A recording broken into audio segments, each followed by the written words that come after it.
Bienvenidos a Cuentos de Historia, el podcast en el que contamos un pequeño segmento de la historia de la que todos somos partícipes, porque no importa qué tan corta o insignificante creas que es tu vida, todos hacemos historia.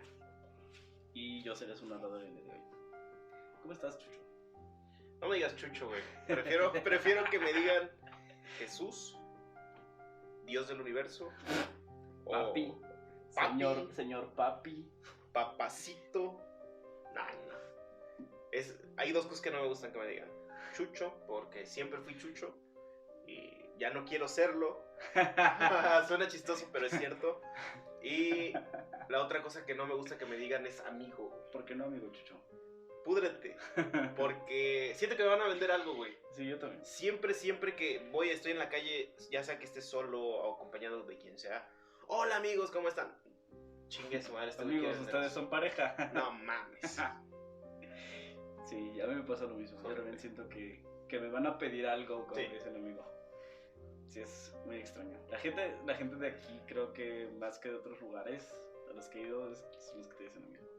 Yo creo que no lo hacen en mala onda, pero a mí no me gusta. No me gusta para nada que me digan amigo. Sí, no me gusta. Prefiero que me digan pendejo, que me digan hey. Luego hay compañeros ahí en el trabajo que me dicen, oye amigo, y le digo, güey, no mames, dime pendejo si quieres, güey, pero no me digas amigo. Luego me dicen, no, pero ¿cómo crees? No, güey, tú dime pendejo, güey, no hay pedo, no me digas amigo nada más. Como mi papá, güey, a él no le gusta que le digan don. No manches. ¿O jefe? No, don, no le gusta que le digan don. No. Entonces se enojaba, antes se enojaba, güey. ¿Qué onda, don Jorge? Pero, sí, exacto, pero no le gustaba que le dijeran don, güey. O sea, cuando tenían un depósito allá, no les gustaba, no les gustaba que le dijeran don. Y les decía lo mismo, o sea, dime pendejo si quieres, güey, no me digas don. Sí, a huevo. Bueno, para el tercer episodio de la saga de México Mágico, tenemos una historia bastante trágica. Creo que es necesario recalcar que la historia no es una apología para nadie de los que aparecen en ella. Pues cada quien tiene su carga de culpa, pero no está de más preguntarnos qué tal si las cosas hubieran sido diferentes. O sea, qué tal si o tal no hubiera hecho tal o cual ojetada. Tal vez las cosas hubieran sido diferentes y no estaría... ¿Qué tal si Cristóbal Colón no hubiera llegado a México? Algo así. No digo México. Bueno. Bueno, ok, se entiende. Bueno, otra cosa que es muy importante mencionar es que si tú o ustedes están en una situación de abuso, busquen ayuda. Casi siempre hay alguien dispuesto a ayudar cuando eres víctima de abuso. Además de que, por fortuna, ahorita hay muchas instituciones que te pueden brindar asesoría, que te pueden brindar protección si es que lo necesitas. Y el abuso, o sea, invariablemente el abuso siempre es cometido por una persona que es un cobarde, güey, hijo de puta, que se encuentra, que abusa de otro, que se encuentra en una situación de vulnerabilidad. Pueden ser muchas cosas, o sea, puede ser que es una persona con algún tipo de discapacidad, puede ser que es alguien más fuerte que tú, alguien con una posición de poder. Digo poder entre comillas porque el poder es una ilusión. El poder como tal no existe. ¿Alguna vez has sufrido de bullying? Sí. ¿En dónde? En la primaria. ¿En la primaria? La única vez que me han hecho bullying fue en la primaria. No manches. Le pegué al niño. No estoy tampoco probando la violencia, pero algunas personas solo aprenden con acción. Por desgracia. Y algo que no cambia es que como estas personas son cobardes, es cuando se enfrentan con las consecuencias de sus acciones culeras, siempre buscan lo mismo, huir. Okay. O si son lo suficientemente ricos y poderosos, meterse en su búnker, esperar a que todos sus soldados se mueran y después suicidarse. Hitler. Pues sí, pero es al fin y al cabo huir. O sea, no enfrentar a las consecuencias de lo que han hecho. De sus actos. Así es. Y bueno, nuestra historia comienza con un hombre que se llama Pablo Díaz Ramírez. Él nació en 1918. Era de una personalidad podríamos decir, peculiar. En 1937 fue enviado a prisión y procesado por lesiones después de haber golpeado a un hombre. Posteriormente, en 1943, fue reingresado por lesiones y estupro por haber atacado a una niña a la que ocasionó lesiones serias. ¿Sabes lo que es estupro? No, apenas te iba a preguntar eso. El estupro es cuando una persona mayor de edad, a través de engaños, manipulación, orilla a un menor de edad a algún tipo de abuso sexual. Casi todo está orientado a lo sexual en el estupro. Intentó darse de alta como policía, pero pues obviamente vieron sus récords penales y dijeron, "Nel", lo mandaron a la chingada. Finalmente, en 1968, trabajó como peluquero del Departamento del Distrito Federal. En los archivos policíacos, era descrito como una persona atlética. El vato medía un 80 de altura, era moreno claro, semicalvo como tú. No mames. De tipo mongol también como tú. Con facciones duras y toscas. Con estudios hasta tercera de primaria, igual que tú. Abstemio. A veces. Sí, a veces lo hago. Por fortuna ahorita tenemos focos. Abstemio, no fumador. Y aficionado al boxeo y a la lucha libre. Ok. Tenía malos gustos por la lucha libre. Ay, cálmate, ex aficionado de la WWE. Ex aficionado. Bueno, fue durante su época de peluquero que conoció a una mujer llamada María Trinidad Ramírez Poblano. Ajá. Ella era una mujer originaria de Tequisquiac, en el Estado de México. Y era una madre soltera de 5 hijos. De María Elena, Pedro, Mario, Reina y Guillermo, en ese orden. Lo bueno es que en ese momento no había tele. Sí había tele, pero mira, el que haya algo que los entretenga jamás ha sido un detractor para que ellos se reproduzcan. Pues bueno, para mantener a su familia, ella tenía un negocio en el que vendía tamales y se ponía a venderlo a unas calles de la peluquería de Pablo. Ajá. Ellos se conocieron un día porque María llevó a sus hijos a cortarse el cabello. Y en esa ocasión él le preguntó si conocía a alguien que pudiera ayudarlo a lavar la ropa de la peluquería. Pues esas como, no sé cómo se llaman, pero son como mandiles que les ponen a los que les cortan el cabello. Las filipinas de los peluqueros y todo el pedo, ¿no? Y ella se ofreció, pues dijo, dinero extra, ¿no? Empresaria, mentalidad de tiburón. A huevo. Le dio su dirección y 2 meses después este güey le empezó a llevar la ropa. Con el tiempo, Pablo comenzó a ganar interés en María. Y para ganar su afecto, Pablo le compraba grandes cantidades de tamales, así, industriales de tamales. A la verga, sí, bien simp. Ajá, sí, me recuerda a alguien. Sin embargo, Pablo no era el único detrás de María y sus tamalitos. Y su tamalito, Rex. Ya que otro de sus vecinos, llamado Jesús Ávila Luna. Somos simp también, por excelencia, ¿sabes? ¿Quiénes? Los Jesuses. Los Jesuses. Creo que... Sí. Solo conozco 3 y solo uno me medio cae bien. No voy a decir quién es. Bueno, Jesús Ávila también quería con Mary, pero pues por desgracia el team Ávila se retiró poco después debido a que María le había dicho que, y cito, había encontrado un nuevo marido y un nuevo hogar con Pablo. Wow. Y bueno, como en todas las relaciones de este tipo, todo parecía ir de maravilla. María por fin había encontrado lo que tanto había deseado, hasta que dejó de serlo.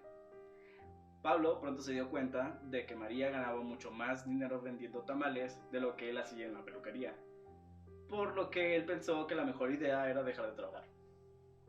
Entonces, esto hizo que comenzara un ciclo de maltratos hacia María y sus hijos. Porque o sea, sacó prácticamente el látigo y órale, pendeja, pa. Algo así. Ese güey de por sí era un abusivo, como pues obviamente parte de su historial lo dice. Sí. Pero pues también hacia ella porque pues ese güey se convirtió en un mantenido. Sí. Esto provocó problemas con el mayor de sus hijos, con Pedro. Porque ese güey tenía como unos 15 años más o menos en esa época. Y él siempre defendía a su mamá y a sus hermanos cuando este güey se quería pasar de lanza. Y eventualmente pues, él terminó yéndose de la casa de su mamá a vivir por su cuenta y consiguió un trabajo como carnicero para poder mantenerse. En ese tiempo, su hermana mayor también se había ido de la casa, pues ya se había casado con su novio. Tiempo después, en 1971, se mudaron a la calle Pirineos 15, en la colonia Portales. Ah, está cerca de aquí. Portales. No tanto. Bueno, para mí sí, porque está cerca del trabajo. Ah, Entonces, sí, se me hace pero cerca. aquí no está tan cerca. Y bueno, cuentan que María llegaba a vender hasta 200 o más de 200 tamales al día en su puesto callejero. O sea, le iba bien a la mujer, cocinaba chido. Sí. Con lo que llevaba sustento a su familia, pues ya que ella desde hace varios años, como ya había dicho, se convirtió en el único sustento de la familia. Después de vender sus tamales, Pablo le exigía todos los ingresos y le dejaba únicamente con 15 pesos para el gasto del hogar. 15 pesos de aquella época. Bueno, sí, 15 pesos de aquella época, güey, pero ¿En qué año estaban? ¿En el 70? sí. Ok. Toma en cuenta que ella se estaba sacando arriba de 150 pesos. O sea, le estaba dando como el 10%. Sí, no, menos del 10%. Ajá, para todo. O sea, y ya. Posteriormente, él se iba a ver las luchas Full Box. VIP, güey. Así. Y él, en cada ocasión que se presentaba, le hacía saber a ella y a su familia lo harto que se encontraba de ella y de los niños y que pensaba abandonarla por una mujer que no tuviera hijos para no tener cargas. A la verga, lo hubiera mandado a la verga desde el inicio, güey. Sí. Y bueno, a pesar de todo esto, ella aún mantenía la esperanza, ya que cuando él iba a la Arena Coliseo, a veces apostaba y cuando llegaba a ganar, les regalaba a los niños dinero para que se compraran dulces. Ella siempre pensaba que iba a poder ser finalmente feliz con Pablo y sus hijos. ¿Recuerdas la historia? Creo que esta madre nos llegó hace muchísimo tiempo al correo, al de Hotmail. La historia de hoy me mandó flores. No sé qué mierda hizo y me mandó flores. Es una historia, güey, de abuso. Desde la primera vez que le dan su madre hasta que le dan su madre y la mata. Para siempre. Sí, güey, y la mata, sí, güey. Es una mamada. Bueno, eso es relativamente común. Hay varias canciones de diferentes grupos y cantantes que hablan más o menos de lo mismo. También hay cuentos referente a lo mismo. Sin embargo, este ciclo de abusos se habría repetido por años, hasta que un sábado, 17 de julio, Pablo golpea a los niños como acostumbraba, pero esta vez con más saña, ya que mientras estaban jugando, los niños se ensuciaron ropa que acababa de ser lavada. Entonces Pablo se los chingó y los mandó a dormir sin cenar, güey. Ni tan niños, ¿no? Porque yo creo que ya estaban más grandes. Creo, si mal no recuerdo, el mayor de ellos, que era Mario, tenía como unos 12. O sea, no ha pasado tanto tiempo desde que se conocieron a esto, ¿eh? Esto es en el 71 y ellos se conocieron en el 68. Ok. O sea, tres años. No ha pasado tanto tiempo. María, después de hacer la limpieza de su hogar, fue enceguecida por la ira y mientras Pablo veía la televisión, le propinó un golpe en la cabeza con un bat de béisbol. ¿Te acuerdas de Bastardos sin Gloria? Cuando sale el oso judío. No me acuerdo de la película, güey. Ven por qué me medio cae bien. Bueno, o sea, le dio un batazo, güey. Así ese güey estaba viendo la tele y de repente, huevos, en la cabeza con el bat. Esto lo dejó vivo pero inconsciente. María le dio un golpe más porque vio que todavía se estaba moviendo. Por si las dudas. Entró en pánico, exacto, porque ella sabía que si este güey se levantaba, de mínimo le iba a poner una putiza galáctica. Entonces le dio 2 golpes más para asegurarse de que ya estaba frito. Fíjate, después de los 2-3 putazos, güey, lo hubiera agarrado. Lo hubiera aventado al pinche río y ahí que se me dio su puta madre. Por ahí no hay río, creo yo. No importa, güey, al más cercano. Pinche Xochimilco, güey. Sí, bueno, María no sabía cómo, pero sabía que tenía que deshacerse del cuerpo de este güey. Y para eso decidió ir con una vecina suya para pedirle una hacha prestada. Le dijo a su vecina que necesitaba el hacha para cortar la madera para cocinar sus tamales. Ya sé a dónde vamos. Por ahí donde vivía, pues ella siempre cocinaba con madera. Después de un par de horas, María logró desmembrar a Pablo con el hacha y con una cegueta que tenía en su hogar. mientras se encargaba de limpiar el desastre, así, todo el cagadero de sangre que había en su cocina, se iba a checar al cuarto de los niños para ver que no se despertaran. Que no se dieran cuenta de lo que acaba de suceder. Pero pues como ellos ya estaban acostumbrados a que su mamá siempre hacía los tamales ya hasta tarde, güey, y hacía ruido, pues ya les valía madre y se seguían durmiendo. Entonces eso fue lo que pasó. Ellos ni siquiera se inmutaron en lo que ella estaba haciendo ahí la talacha con el Pablo. Una vez que consiguió separar los miembros del torso, los metió en unos sacos y la cabeza la metió en una olla, porque ya no tenía dónde meterlo. Y la olla la escondió abajo de la cama para después deshacerse de ella. Espero que haya sido una olla express para cerrarla bien y que no se le escapara ni un olor, güey. Sí, no, era una olla para tamales. Okay. O sea, sí es como una ollita así, cerradita, sí, pero era de tamales, no era express.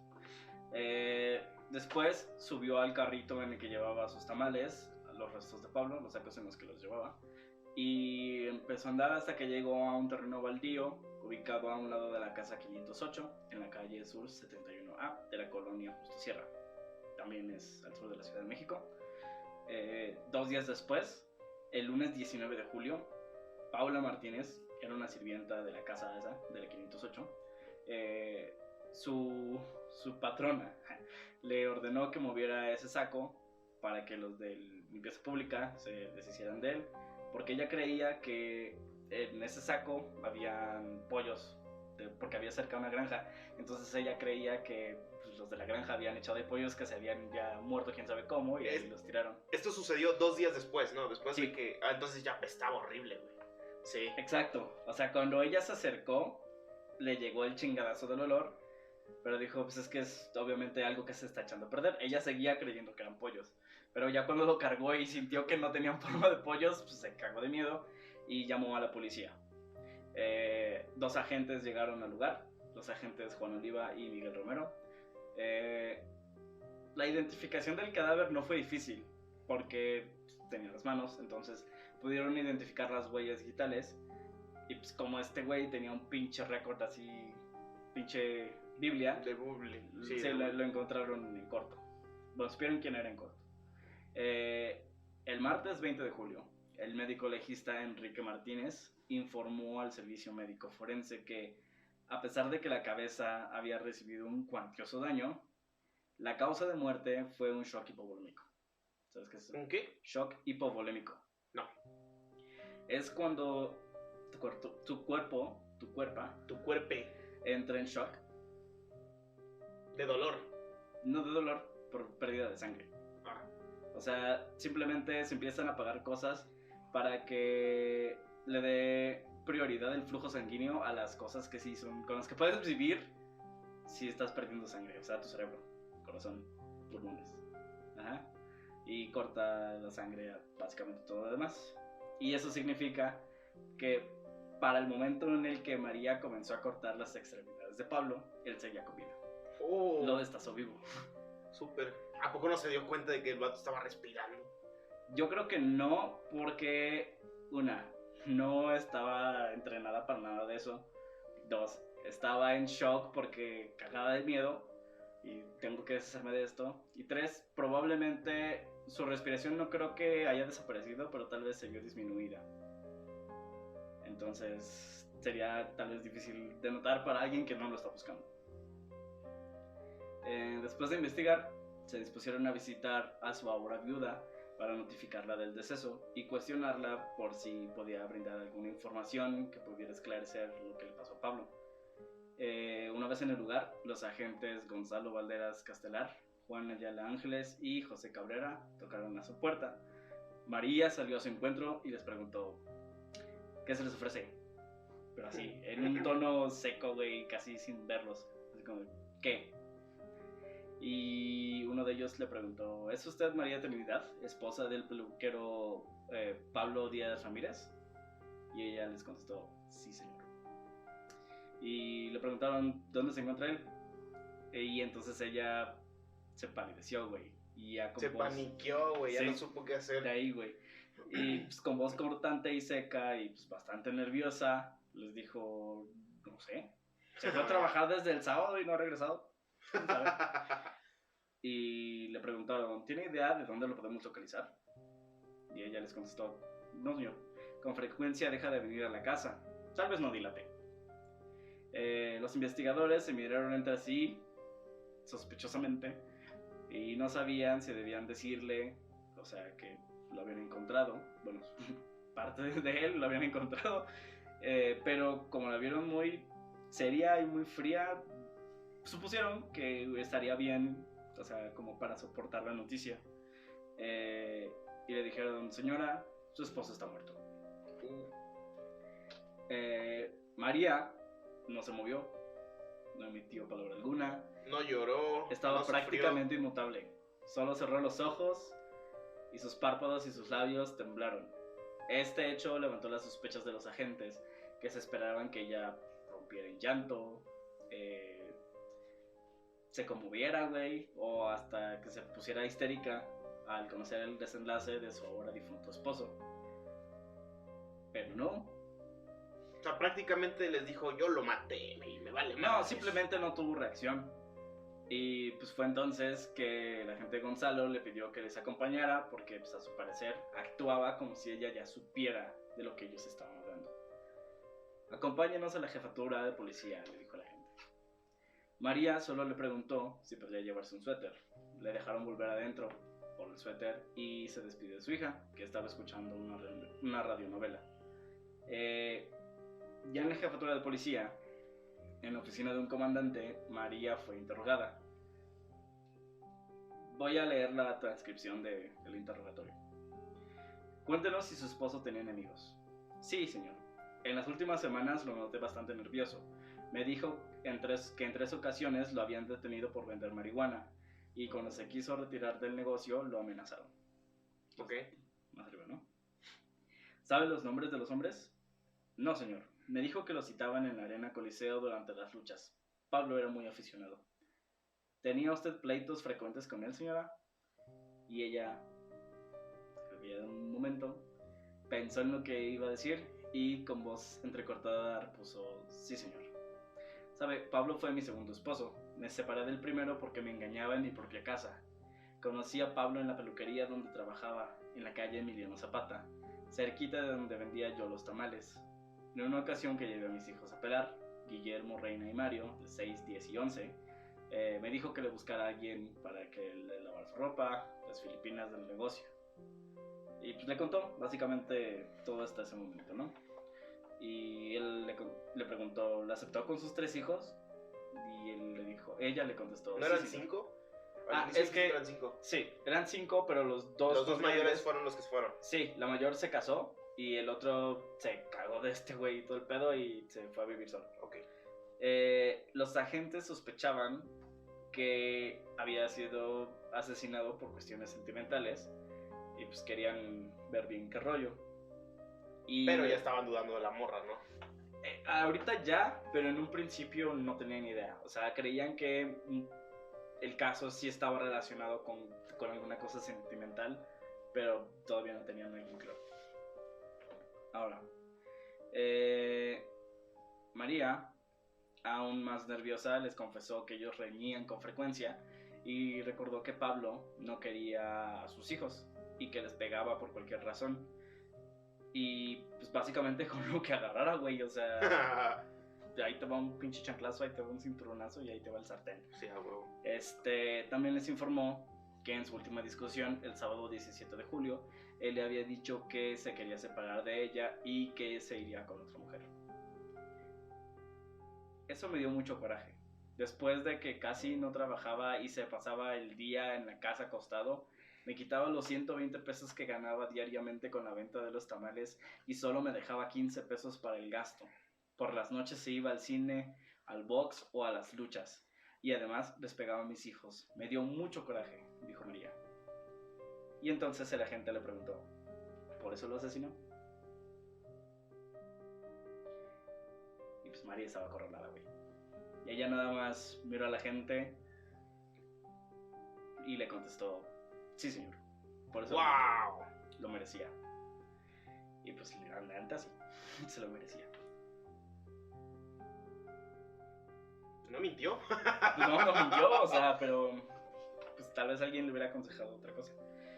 El agente, el mayor García, le preguntó, cuéntenos cómo sucedió todo. Y María, que entonces comenzó a narrarles a los agentes todo lo que había ocurrido en esa noche. Y ellos le preguntaron, ¿quién la ayudó? Y ella contestó, nadie, señor. Yo sola hice todo. Nadie me ayudó. Sí, porque sus hijos estaban durmiendo en ese momento. Los acababa de mandar a dormir. Sin comer. Sí, podría decirse. Ajá. Y le preguntaron, ¿qué hizo después? Ella les contestó, luego quise meter al costal el cuerpo y me fijé que la cabeza no cabía. Por eso también la corté. Cosí el saco con ixtle y la cabeza la puse a hervir. ¿Quién la ayudó? Nadie, señor. Nadie. Esa es la verdad. ¿En qué tiempo hizo todo esto? No sé, señor. Tal vez en 2 horas. No sé muy bien. Los agentes creían que María había recibido ayuda para desmembrar el cuerpo. Y entre sus sospechosos no estaban esos 3 niños, sino su hijo, el mayor, y el esposo de su hija. Porque, como ya había dicho, su hijo había sido carnicero durante algún tiempo. Sin embargo, María siempre mantuvo su historia de que ella había sido la única que había hecho todo ese desmadre.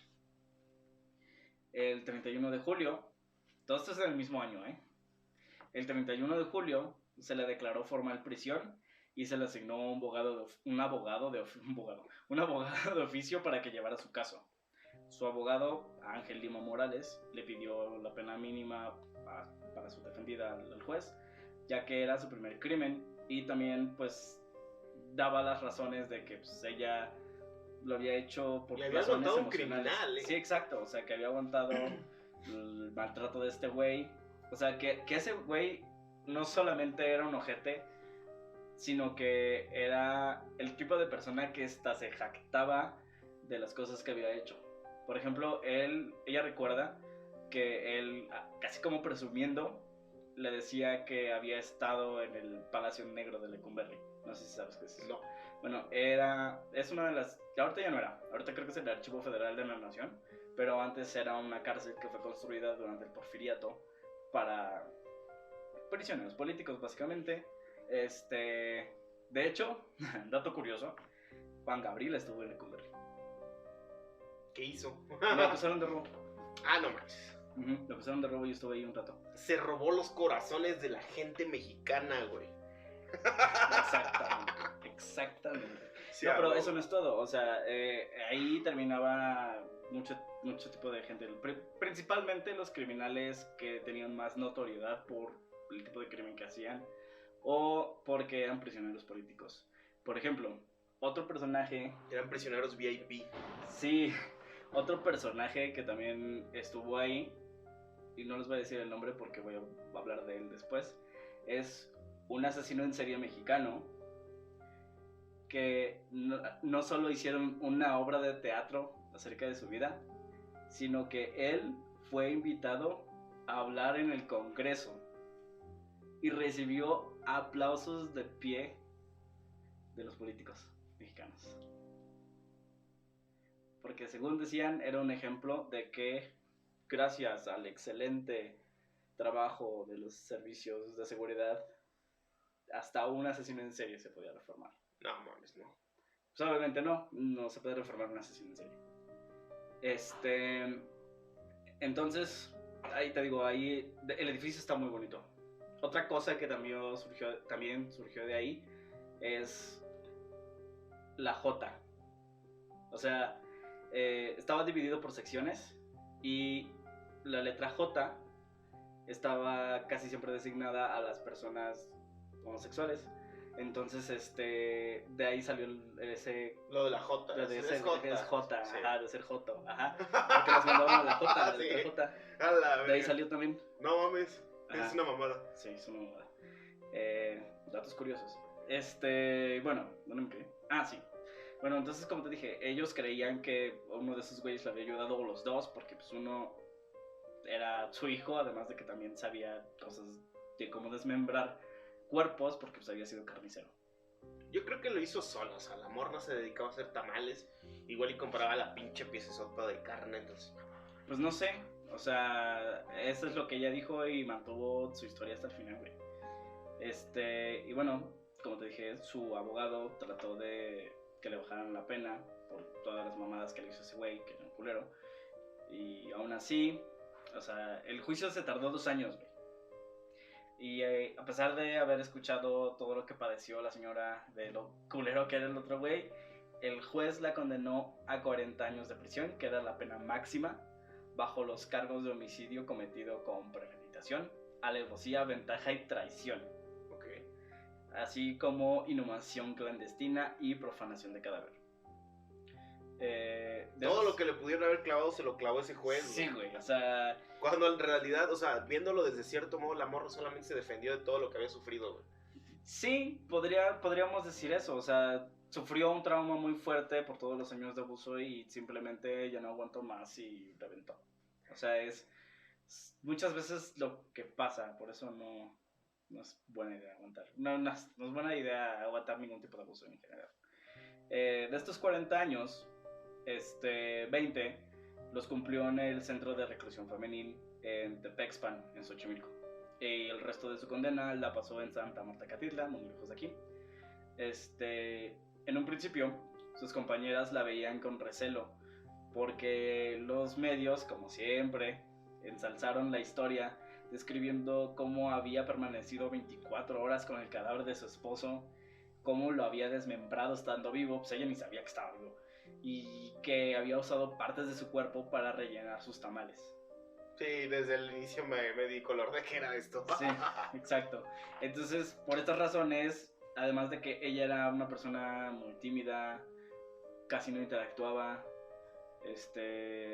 la veían muy rara. O sea, creían, de hecho, incluso cuando recién ingresó al centro de reclusión, la aislaron, la pusieron con las pacientes que consideraban mentalmente inestables, güey, porque la veían demasiado como seria y recluida en sí misma, entonces creyeron que estaba mal. Chale. Y todas las otras que estaban ahí por muchas cosas, eran que esta vieja, sí, o sea, la hacían menos todavía, ¿no? Además de que ella, no recuerdo bien de dónde, pero me parece que era otomí. Tal vez me equivoque, pero lo voy a corregir si es así. Le hicieron exámenes médicos y determinaron que estaba bien de sus facultades mentales y fue movida con el resto de las reclusas. En un principio, sus hijos fueron enviados a una casa hogar, pero posteriormente fueron enviados a una casa de seguridad que estaba anexa a la prisión. Entonces ella todavía podía ver a sus hijos. Se cuenta que durante su periodo en la cárcel, ella pues siempre se mantuvo en sus cosas, güey, que siempre se ilusionaba mucho por los días de visita, porque veía a sus hijos, que estaba muy feliz cuando veía a sus hijos, pues también que cuando les ponían a hacer labores, ella era también muy atenta a su trabajo, que se dedicaba a hacer manualidades. Vaya, fue un desliz lo que sucedió. Casi, o sea, casi. Y es que es obvio que sí lo fue. O sea, lo único que quería era deshacerse de este problema. El pedo fue que tomó medidas extremas. Le costó 40 años sí, ese problema. Exacto. Ahora, aquí es donde la historia diverge. Porque encontré varias versiones que dicen que ella murió en prisión. Y otras fuentes dicen que después de salir de la prisión, volvió a su pueblo natal, donde pasó el resto de su vida, hasta que murió. Pero, o sea, para el momento de su arresto ella tenía 42 años. Lo que hace que cualquiera de las dos historias sea muy plausible. Sea válida. Ajá, cualquiera de las dos historias pueden ser, la verdad. Yo quiero pensar que sí salió de la cárcel, se fue a su pueblo y murió en paz. Y murió feliz con sus nietos. Sí, o sea, siento que, honestamente, creo que es lo que merecía después de haberla pasado tan culero. Pero por desgracia, la vida muchas veces no es así. Entonces, pues mis deseos está que así haya sido, pero tal vez no fue así. Bueno, después de esta tragedia, el cineasta Juan López Moctezuma filmó una película que se llama El alimento del miedo en 1994. También el grupo Las Víctimas del Doctor Cerebro escribieron una canción su honor, que se llama La Tamalera. Y estas obras alimentaron todavía más la creencia de que sus tamales sí fueron de carne humana. Pero ella en ningún momento dijo, sí fueron tamales de este güey o Nel. Pues es que depende del medio en el que tú lo veas. Porque, por ejemplo, habían unos periódicos que son más bien, no eran de nota roja, pero sí eran bastante amarillistas, que decían que ella sí lo había hecho. Pero ella como tal nunca declaró haber hecho tamales de este güey. No, en la mayoría de las declaraciones no dice que ella haya usado la carne de ese güey. De hecho, hasta corrían el chiste de no te vayas a encontrar un dedo en el tamal, porque pues, decían eso, o sea que... Hace poquito hubo una noticia, no sé si lo viste, de que según en una hamburguesa habían encontrado un dedo. Sí, lo vi. Hasta había una foto. Está culero. O sea, pero... ¿Sí sabes lo que pasó? ¿En dónde? ¿En esa noticia? No, nada más la vi, me dio risa y la cerré.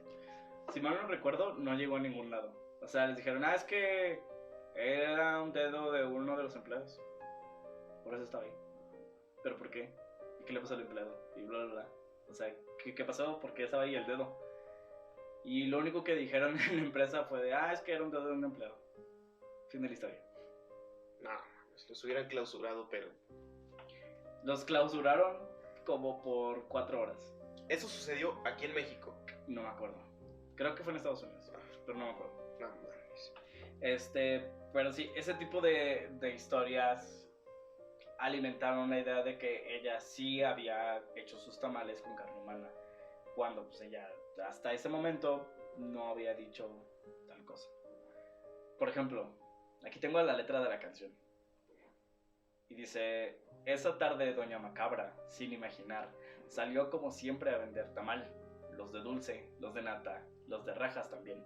Pero nadie sabía que no estaban tan bien. La tamalera... ese es el coro, perdón. Pero nadie sabía que no estaban tan bien. No tiene mucha letra esta canción. No estaban tan bien, eran de carne humana. Ella vendía a su marido hecho pedazos por portarse mal y no darle para el gasto. La tamalera. Y yo comía los de dulce sin preocupación cuando pasó algo que me causó horror. Entonces, pues, no sé quién lo escribió, pero es pésimo. Déjame te digo. Me faltó un verso. Me comía yo la mano de un pobre señor y nos fuimos asustados a la delegación. De un pobre señor. No, que de pobre ese culero no tenía nada, güey. O sea... No mames, es una mamada. Güey. Sí. Es una mamada. Pues sí. Está culero, ¿no? Sí, es lo que estoy pensando. O sea, güey, te defendiste, le dices su madre a alguien y de repente eres la persona mala en el cuento. Pues es que sí pasa muchas veces, güey. O sea, que obviamente no es una justificación a la violencia. Pero ¿cuándo marcas el límite? ¿Cómo marcas el límite? ¿Y qué estás dispuesto a soportar, no? O sea, ella probablemente soportó putizas de ese güey porque sí le pegaba a ellos, o sea, a los niños. Sí. No me sorprendería que también... Que mira, lo único que tal vez no es justificante, pero igual, o sea, ese güey no era alcohólico y no era fumador. Eso era lo que a ella le gustaba de él, que ese güey no le hacía ningún pinche vicio. Como tú y como yo, güey, cero vicios. Sí, no, nada de vicios, pura mente sana, cuerpo sano. Estamos desbloqueando nuestros chakras todo el tiempo. Yo siempre vibro alto. Por ejemplo. Tenemos que vibrar a la misma frecuencia de la Tierra, güey, por eso. Si no, si vibras menos que la Tierra, te lleva tu puta madre. Y eso ya es mucho. Y eso ya es mucho. No sé dónde leí eso, pero es una mamada. Me dio risa cuando lo leí. Mira, no me sorprende que eso esté en algún lado de la internet, pero... Bueno. Sí, entonces, en conclusión, pues no sean culeros y no soporten gente culera. Hay límites, hay cierto límite, o sea, te pueden decir algo y dices, sí, es un pendejo, bla, bla, bla. O sea, sí, pero me refiero a, ya estás en una situación de pareja, es honestamente muy difícil para una persona el abandonar algo a pesar de que está sufriendo. Porque las personas se acostumbran a todo, incluyendo los malos tratos. Entonces, sabes que tienes esa constante. Entonces, un maltrato, digamos, ¿cómo ponerlo? Ok, tienes alguien que te está tratando mal y tú lo justificas con va a cambiar, me ama, me cuida, lo que sea. Sí, a veces yo, pendejo, lo hago enojar y me suelta mi chingadazo, pero es mi culpa. O sea, justificas el maltrato. Yo creo que la gente no cambia, entonces... De hecho, eso ocurre en un capítulo de Doctor House. Luego lo vas a ver. Eso pasa en todos los capítulos de Doctor House. Ese güey se la pasa diciendo que la gente no cambia. Y es igual, sí. Pero él cambió. ¿Él quién? Él cambió en la serie. A través del curso de la serie él cambia. Bueno, y todos cambian. Un poco. Todos cambian, güey. Pero... sea, ponte a ver. Ya estamos hablando de otra manera. No, por ejemplo, apenas yo te iba a... Pero, por ejemplo, primera temporada. ¿Quién cambió en la primera temporada? Apenas vamos en la primera temporada. Sí, por eso, ¿quién cambió en la primera temporada? ¿Quién? Todavía ni termina la primera temporada y alguien ya cambió. Cameron. Exacto, o sea, la gente tiene el potencial de cambiar. Que lo hagan es diferente. Porque se requiere muchísimo valor. La gente no cambia. La gente sí cambia. Se requiere muchísimo valor admitir que la cagaste, admitir que necesitas ayuda, buscar ayuda y una vez que sabes qué es lo que tienes que hacer, hacerlo. Porque hay gente, yo lo he visto muchas veces, que sabe qué es lo que tiene que hacer y no lo hace. ¿Sabes de quién estoy hablando? Ajá, entonces... Eso queda con lo que te estoy diciendo, la gente no cambia, güey. No, es que sí cambia. Una persona violenta nunca va a cambiar, güey. Puede reprimir de cierta manera la violencia, pero no va a cambiar. Si ya te golpeó una vez, lo va a hacer 2, 3, 4, 5. Pero es que estás mal entendiendo lo que yo te estoy diciendo. No es que tú esperes que esa persona que es un culero cambie. Tú tienes que cambiar. Tú, quien está recibiendo el abuso. Sí, apenas iba para allá, güey. O sea, no tienes por qué esperar a que esa persona deje de ser violento. O sea, simplemente te vas a la verga. Esperar que alguien deje de ser violento te puede costar la vida. Sí. Pero sí. No, por favor, no se esperen. O sea, busquen ayuda. Siempre hay alguien. Ese güey es muy violento. Yo no soy violento, hijo de tu pinche madre. Es muy violento, sí. Pero, o sea, siempre hay alguien dispuesto a ayudar. Hay instituciones que te pueden ayudar. O sea, incluso si no crees en instituciones gubernamentales, lo cual yo perfectamente entiendo, hay instituciones que son civiles que también proveen ese tipo de ayuda.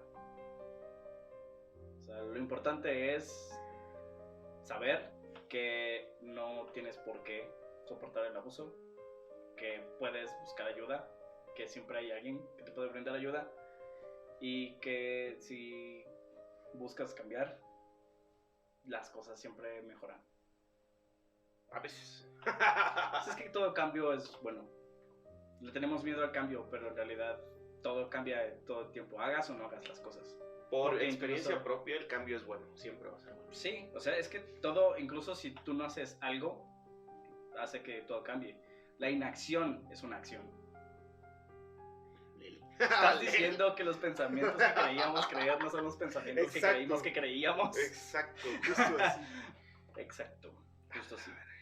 ¿Algo que quieras agregar a esta plácida historia? Si su novio, esposo, marido, como lo quieran ver, ya les dio un putazo, ábranlo a la verga. Sí. Ábranlo a la verga. Sí, no hay otra. Bueno, gracias por escucharnos una vez más. Espero se hayan divertido, sobre todo que hayan aprendido. Espero que no hayan aprendido nada, es que ese güey no. Espero que hayan aprendido al menos que no se tienen que dejar pegar. Y pues sí, aprendan algo y diviértanse y pórtense mal. Aprendan algo, dinero. Sí, aprendan algo, dinero. Y pórtense mal. Sí, a huevo. Bye.